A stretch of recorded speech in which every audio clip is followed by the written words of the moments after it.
to show you how to delete chats on Instagram without any stress. So let's go. Before we dive into the tutorial, if you find this guide useful and you are very new to this channel, remember to click on that subscribe, turn on the notification bell for more tutorial about Instagram tricks. So with that being said, let's get started. Welcome back, friends. So let's see how to delete chats on Instagram in just a few minutes.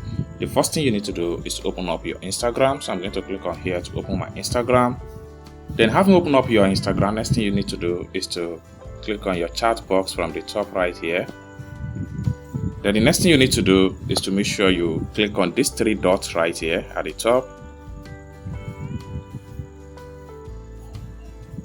Then click on select chats.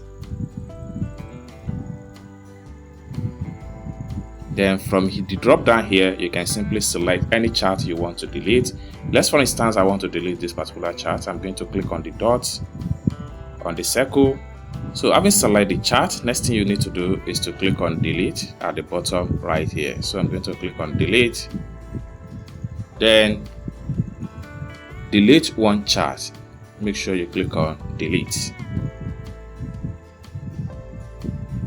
It's as simple as that. So this is how to simply delete chats on Instagram in just a few minutes. I hope you really got value for this video. If you find this video useful, remember to click on that subscribe, turn on the notification bell for more tutorial about Instagram tricks. Thank you so much for watching, and I hope to see you in my next video. Bye for now.